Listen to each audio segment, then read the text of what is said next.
Good afternoon, Poorva. Good afternoon, sir. You are joining from what? It's a lawn or a park, or I don't know. You Sir, have, I'm in the JNU campus right now. Acha, you are studying in JNU. Yes, yes, yes, sir. What are you doing? No, sir, I came here to meet a friend for a couple Okay, of days. Yes, yes, sir. okay.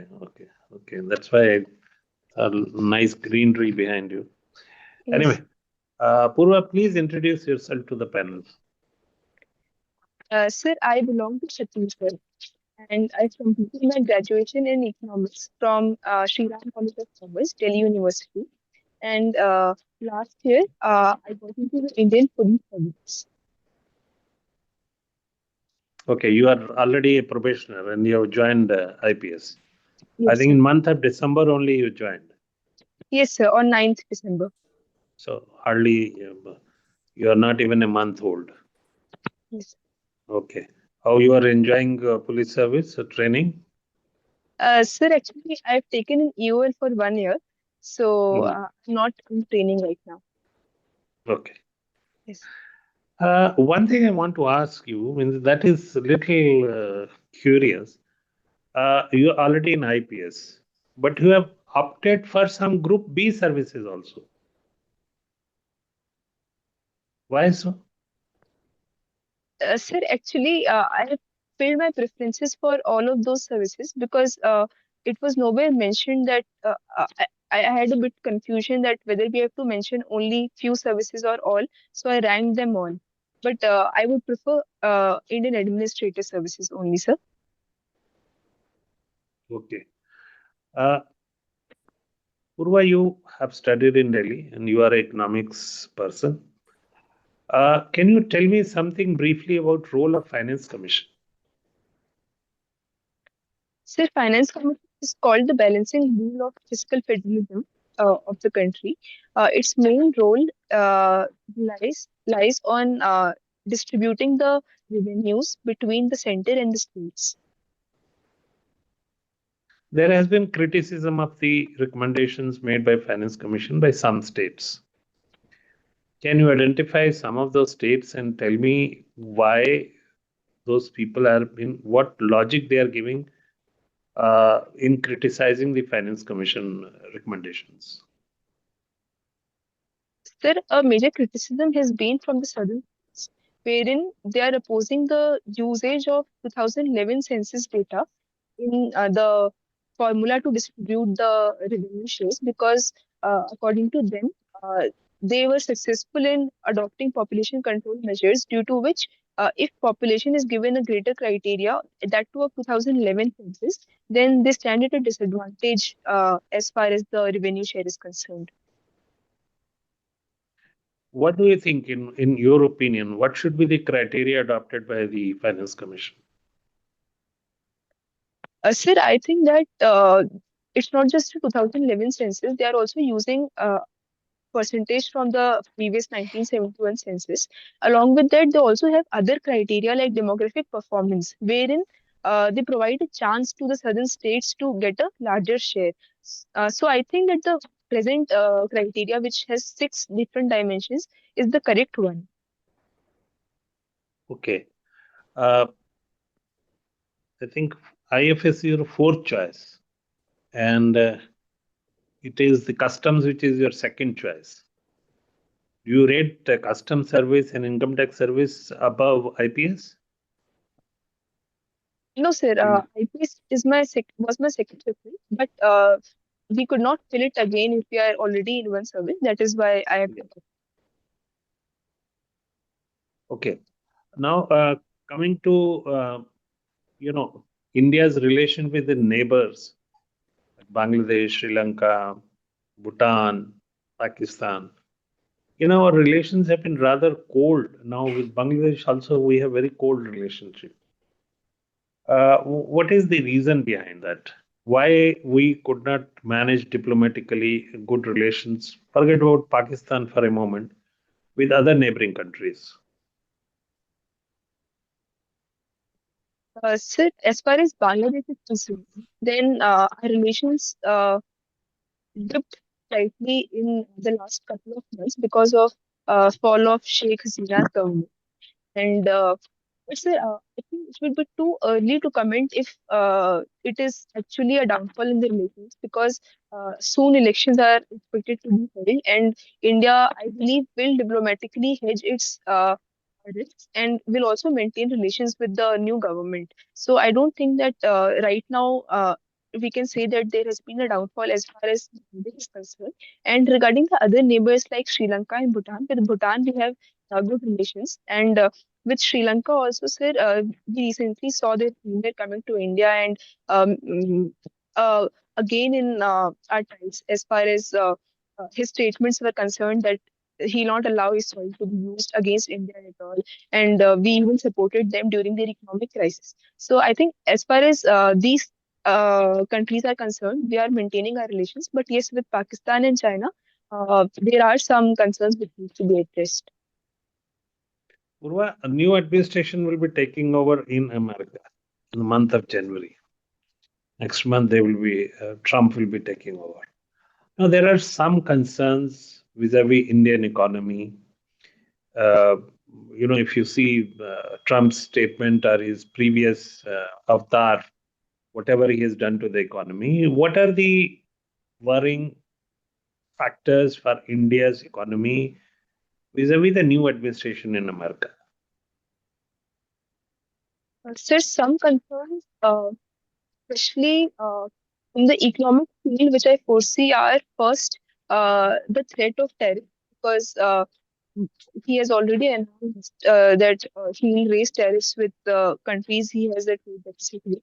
So that can be one worrying factor. Second can be that his anti-immigrant policy can also threaten our students who would like to go there and work. And so thirdly, his policy stance is expected to raise inflation, and that can have effect on Fed's interest rate cuts, which can lead to capital outflows from India and affect rupees value as well. So these are some worrying factors as of now. The government brought in an act which is known as Nari Shakti Vandan Adhiniyam, right? Laying down certain reservation for women in both Lok Sabha as well as Vidhan Sabhas of the states. Now, when that law will come into effect, can you tell me? And are there any conditions precedent to that act being implemented? So it will come into effect after the next census. So it's expected to come into effect after 2026. Is And there any other condition apart from census? sorry, sir, I'm not aware of that. You must read about the Sure, yes, sir. delimitation exercise. Thank you, Poorva. Over to Mr. Hitesh. Good afternoon, Poorva. Good afternoon, sir. Yeah. You have done economics. What do you think of the importance of free trade agreements? So free trade agreements are a major component of a country's economic policy, because they enable the country to improve its trade and export activities. But as far as India's history of free trade agreements is concerned, then I think we have not been able to take full advantage of our FTAs, and it has been more advantageous to our partner countries rather than to us. Could you elaborate on that?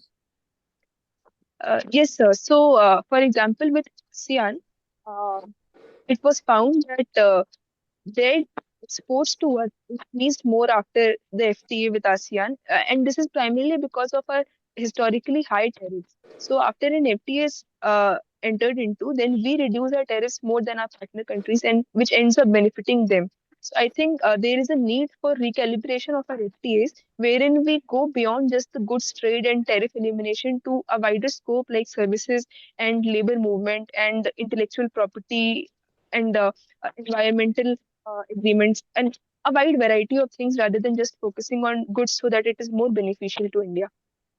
Is there anything about non-tariff barriers also by other countries?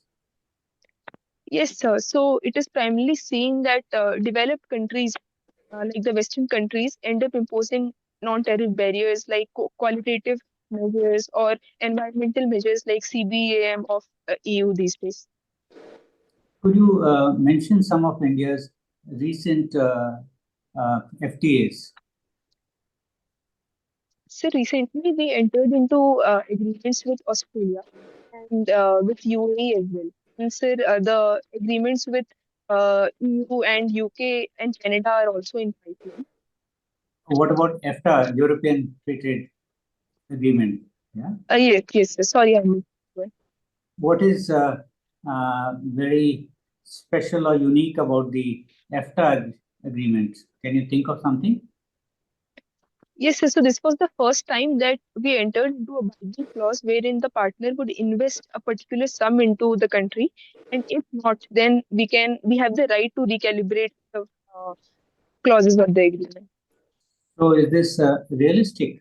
That can be, this is only a kind of aspiration, right? But do you think this is enforceable? Sir, I'm not too sure of the legal enforceability, but as far as this move is concerned, I think it is in a good direction. Okay. Okay, let's move in another direction. Social media, right? Do you think there is a need to restrict access to social media, particularly to those who might be most vulnerable?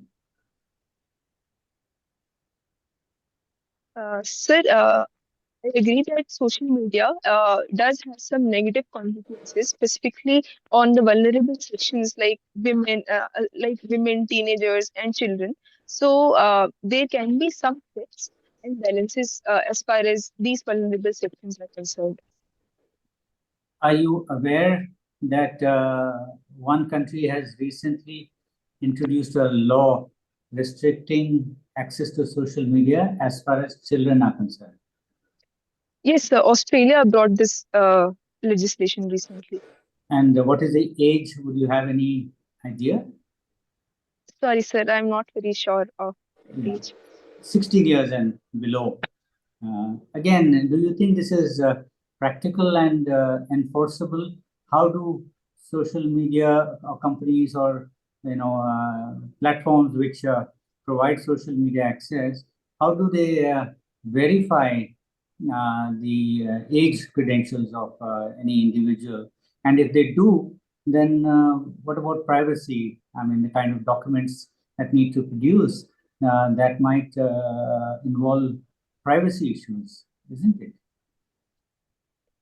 Yes, sir, absolutely. That if they ask for too many documents, then it would infringe privacy. But if they don't, then it can definitely lead to weaker enforcement of the legislation. So, how it is implemented will be interesting to see in Australia.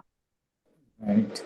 So there's one more country also. I think it may be difficult for you to recall, but I'll still ask you: is there any other country that you have heard of recently, which has talked about restricting social media access? Sir, I recall China imposing some restrictions on video games and social media, but I'm not too sure if that's the country you're pointing Yeah. to. Don't worry. Albania is another country on TikTok. I think there Okay. was an incident of someone committing suicide or something like that. So they followed it up with a law.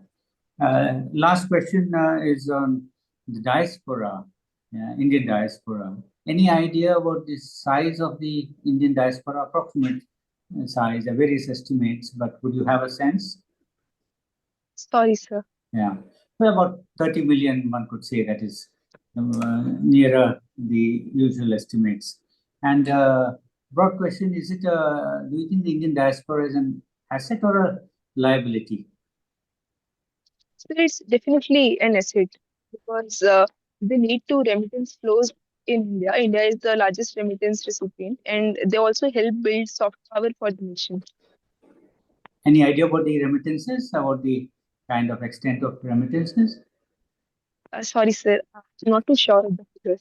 Yeah, don't worry. So that's, I think it's the largest in the world, about 110 billion uh, I think 2023.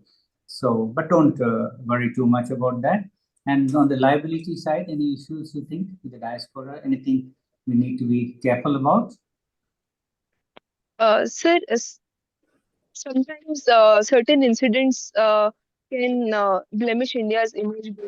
Some of our diaspora might commit some crimes, and it might lead to blemish on our image. So yeah, sometimes that can also be the case. Security threat? Yes, security threats, and we see movements in Canada and UK by a particular section. So yeah, it can turn as a liability in certain cases, sir. Right. Thank you. Thank you very much, Poorva. Thank you, sir. Kapoor. Hello, Poorva. Hello, sir. Poorva, you are already in IPS as a probationer. Who is your role model in your life? Sir, actually, in different scenarios, I look up to different people. So while preparing for the exam, I would look up to people from this field like Kiran Modi ma'am and the past toppers. And yeah, sir. So I get inspired by their life and the kind of changes she introduced in jails specifically.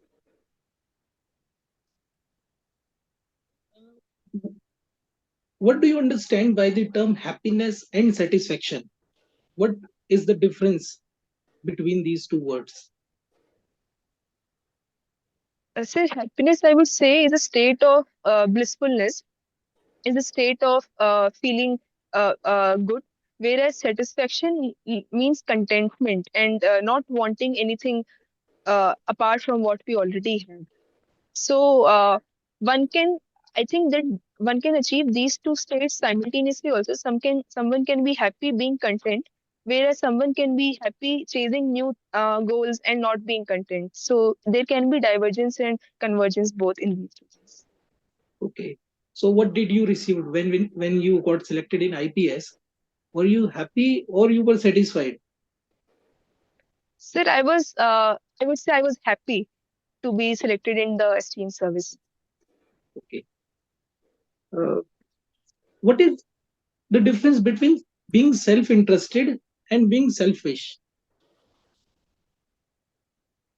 Still, there would be a fine line between these two things. Self-interested would be doing what is in one's favor, whereas selfishness would mean doing what is in one's favor, even at the disadvantage of others.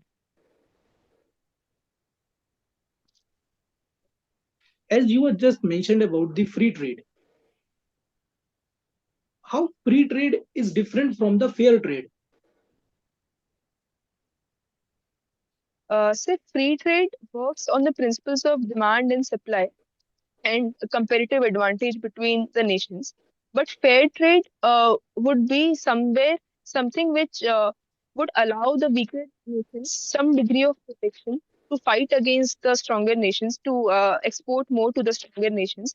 And we do have mechanisms for that in WTO presently, wherein the developed countries are asked to open their borders more to the weaker to the lesser developed countries. Which type of trade is more favorable for India?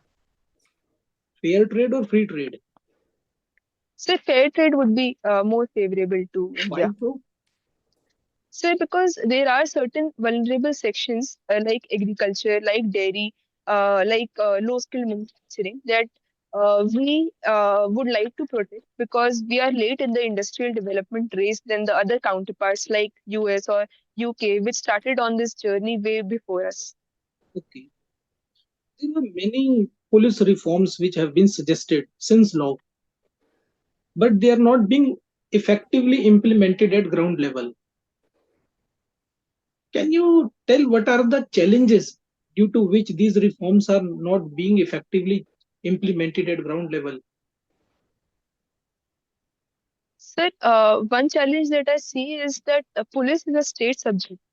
Any reform which is implemented of a model act or a model policy through the center takes time to percolate through all the states as per their own developmental stage and priorities.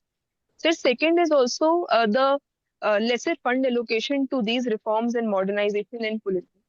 And so third is also, I would say, lack of proper training and uh, exercises for the ground personnel so that they can adapt to these reforms at a faster pace. Okay. Suppose police, as you have just mentioned, police is a state subject, but police stations or police organizations are headed by IPS officers, which are basically sent by the center. Don't you think this is an encroachment of state power by encroachment of state power by the center? Because this police organization is basically controlled by the IPS officers who are sent by the center UPSC, and they are basically controlling the police organization, which is a state subject. How do you see this?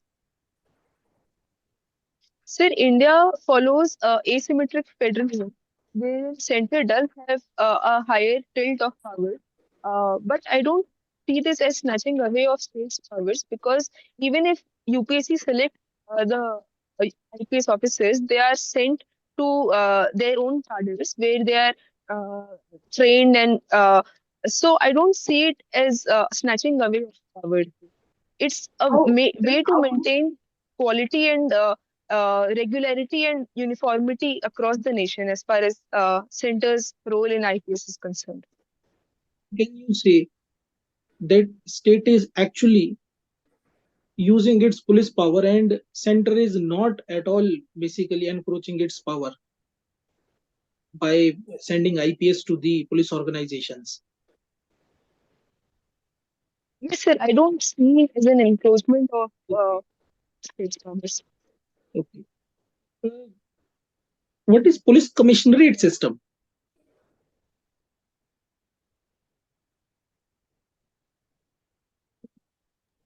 Police commissioner is given certain powers which are more than the those powers which IPS officers get in other states.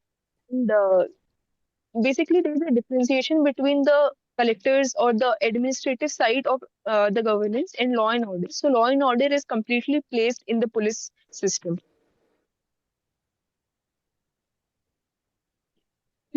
Basically, we oftenly criticize the emergency, which was in 1975.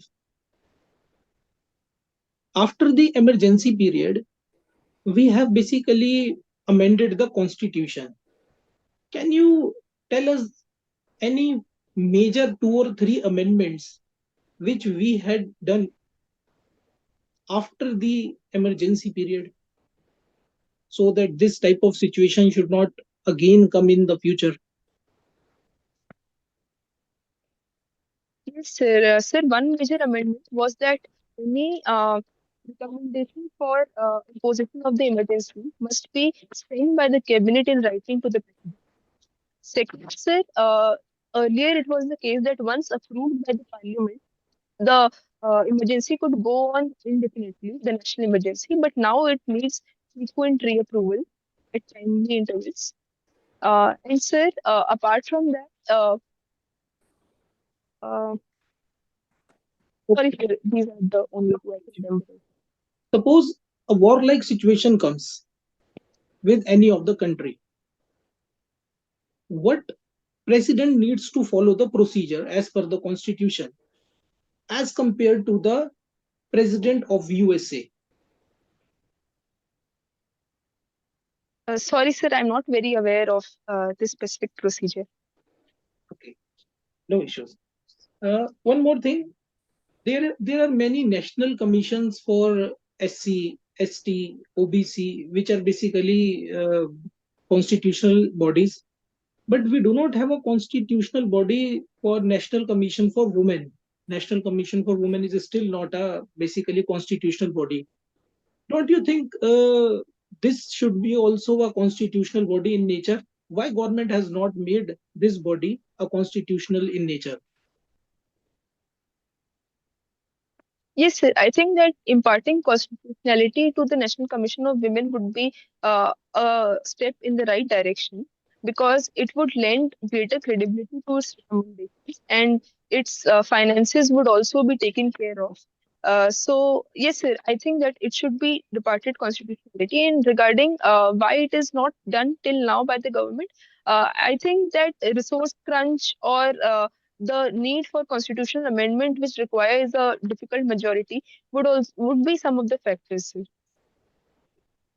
One last question from you, Poorva, is uh, after every 10 years there is a census in India, but this time in 2021 census was not conducted.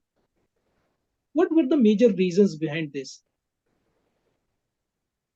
Sir, the COVID pandemic was one major reason which restricted our ability to conduct the census on ground. From COVID? Sorry, sir. I'll have to read up on that. Okay. Okay, fine, Poorva. When is your interview due? Sir, it's on 18th of March.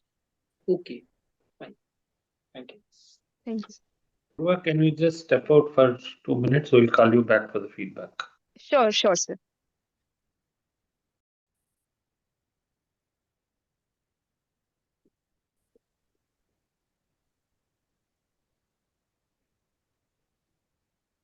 Poorva, you are a good candidate, and this is your this will be second interview Yes, once you sir. got selected for APS.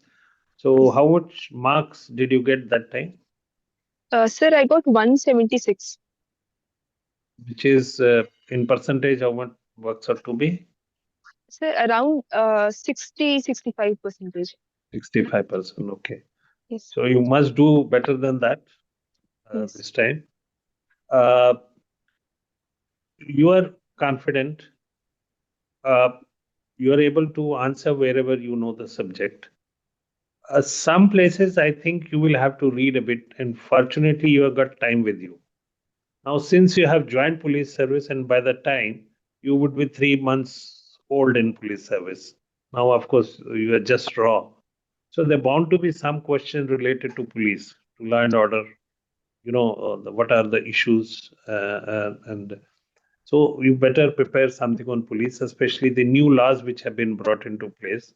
There could be questions, whether the laws have really decolonized as claimed by the government, or they are just old wine in new bottle. Those are the issues which you have to run. And since you are economics students, so there'll be bound to be question on economics. And by the time your interview is there, it's in March. Yes, sir. So budget would have been presented. So when the budget comes, you must be ready with the figures and the how the budget is received by the market, how budget is received by middle class. All those things you must be ready with that. And then a lot of this international and domestic means with our neighbors, new developments are taking place. There is a request from Bangladesh to extradite Sheikh Hasina. So whether we can do it or we can't do it. So since you have joined police service, so there may be issues. They may ask you. Like today, also there is an article in Hindu whether she can be extradited or not. What stance India can take in that. Read those issues, and I'm sure that you will do well. Okay, Thank you, all the best, and smile a bit. Don't be so serious throughout this thing. Okay, all the best. Okay. Thank you so much, sir. Excuse me, sir. Yeah, please. Sir, I had a doubt, sir, regarding the preference for the services. Actually, I was not sure if I should just fill IAS or I have to rank all of them. So by mistake, I have ranked all of them. Fine, fine. You can explain it that. I was only curious because we have opted for some Group B services. If you would have opted for some Group A services, I can understand that you have preference, say, Indian Audit Account Service, maybe. But since you opted for Group B services, that is why I asked you that question. Anyway, if you have done that, you can always explain it that you were not knowing that you were under the impression that you have to take all of them. and it was a mistake. You're not going to join Group B service even if it is offered, and you will not join other services also, income tax, customs, since you are already in police service. So you can clarify that. Okay, okay, sir. And sir, regarding if I'm already an IPS, why am I wanting to become an IAS officer? What should I answer in that? I'm a bit confused about that answer right now. But there is no confusion now. It is a personal preference. A lot of people, I know some persons who got very high rank and still they joined IPS. That was their personal preference. So, but since IAS and foreign service, they offer you a different kind of a challenge as compared to police service, which is a restricted to law and order or investigation. So I think you can explain that you will like to go to IAS because that will give you variety. And if you are interested in foreign affairs, so maybe IFS will be more suitable to you as compared to Indian Police Service. But you can tell them that you are fine with Indian Police Service also. Okay, sir. Okay. Thank you so much, sir. Thank you.